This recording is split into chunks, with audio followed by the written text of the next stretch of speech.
नमस्कार। तनु की आवाज़ चैनल में आपका स्वागत है। हमारी आज की कहानी है बहू को सबक। रंजना जी ने अभी कुछ दिन पहले ही अपने बेटे अमित की शादी की थी। लेखा बहू के रूप में उनके घर आई थी। रंजना जी घर की साफ सफाई का बहुत ध्यान रखती थी। वह घर को बहुत अच्छी तरह संभालती थी। एक दिन रंजना जी ने अपनी बहू लेखा को बुलाया और कहा, रंजना, लेखा, कल तुमने रसोई में बर्तन साफ नहीं किए थे। रात के समय जूठे बर्तन छोड़ना अच्छी बात नहीं है। माँ जी, आपको पता है ना, कल इनके दोस्त खाने पर आए थे। इतना सारा खाना बनाते बनाते मैं इतना थक गई कि खाना खाकर सीधा सोने चली गई थी। माँ जी ने कहा, अगर ऐसा था तो मुझसे कह देती, मैं बर्तन साफ कर देती। लेखा ने कहा, वाह, मेहमानों के सामने आपसे कहती, बर्तन साफ करने को तो सबके सामने मेरी क्या इज्जत रहती। यह तो आपको खुद देख लेना चाहिए था। बहू का उल्टा जवाब सुनकर रंजना जी चुप रह गईं। इसी तरह समय बीत रहा था। एक दिन रंजना जी ने अमित से कहा, बेटा, घर बहुत गंदा हो रहा है, क्यों ना होली से पहले हम घर में रंग रोगन करा लें। अमित बोले, माँ, आप तो जानती हो अभी मेरी लोन की किस्तें चल रही हैं। शादी के लिए लोन लिया था, उसकी किस्त ख़त्म होने के बाद ही पैसे बचेंगे। इस साल ऐसे ही साफ सफाई कर लो।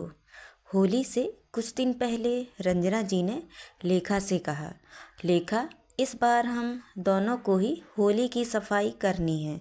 रोज़ घर का काम ख़त्म करने के बाद थोड़ी थोड़ी सफाई कर लेंगे। माँ जी, मैंने तो कभी होली पर अपने घर में सफाई नहीं की। मेरे पिताजी हर साल घर की रंग रोगन करवाते हैं और बाहर से मजदूर पकड़कर सफाई करा लेते हैं। आप भी मजदूर पकड़ लाइए। रंजना ने कहा, तुझे पता है ना, अमित के सर पर कर्ज है।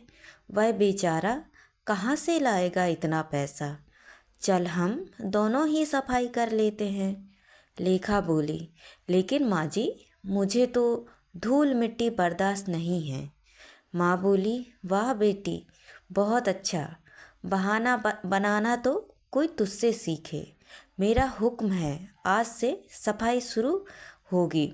हार कर लेखा रंजना जी के साथ सफाई शुरू कर देती है। रंजना जी एक कमरे की सफाई खुद करती है और लेखा को दूसरे कमरे में भेज देती है। लेखा कमरा अंदर से बंद कर बैठकर फ़ोन पर बात करने लगती है। बात करते करते समय का पता ही नहीं लगता और वह सो जाती है। कुछ देर बाद रंजना जी दरवाज़ा खटखटाती है।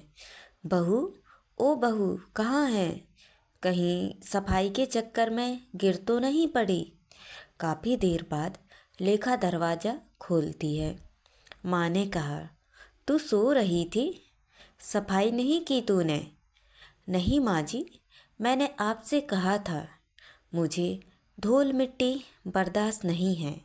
मैंने जैसे ही सफाई शुरू की, मेरी नाक में धूल गई और मैं बेहोश हो गई।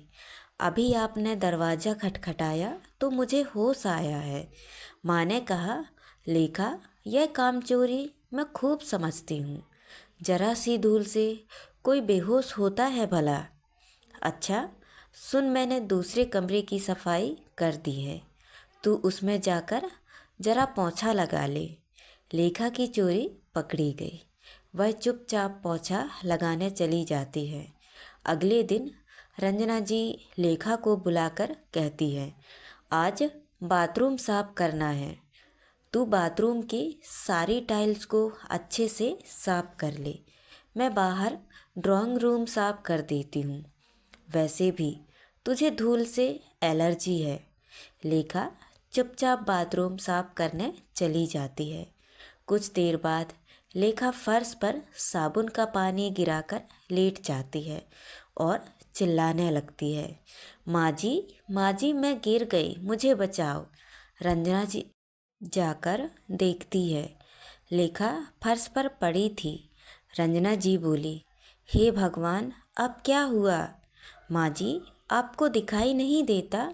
मैं गिर गई हूँ, मुझे चोट लग गई है, अब मुझसे चला भी नहीं जाएगा। रंजना जी हाथ का सहारा देकर लेखा को उसके कमरे में छोड़ आती है।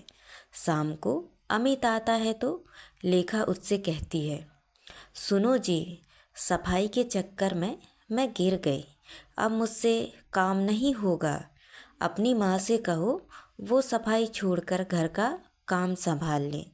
अमित माँ जी से बात करता है। माँ जी ने कहा, सब बहानेबाजी हैं इसकी, कोई बात नहीं, मैं सारा काम कर लूँगी। 2 दिन बाद अमित शाम को घर आता है। माँ, मुझे होली का बोनस मिला है, चलो होली की खरीदारी करने चलते हैं। हाँ ठीक है, वैसे भी बहू तो जा नहीं सकती है। तभी लेखा भागती हुई आती है। माँ जी, मैं भी चलूँगी, मुझे भी बहुत सारा सामान खरीदना है। यह देखकर अमित और माँ जी हंसने लगते हैं। लेखा बोली, माँ जी मुझे माफ़ कर दीजिए, आगे से मैं आलस छोड़कर सारा काम करूँगी। इसके बाद तीनों होली की खरीदारी करने चले जाते हैं। तो दोस्तों, ये कहानी आपको कैसी लगी? लाइक और कमेंट करके ज़रूर बताएं और चैनल को सब्सक्राइब करना ना भूलें। तो मिलते हैं अगली कहानी में। बहुत बहुत धन्यवाद।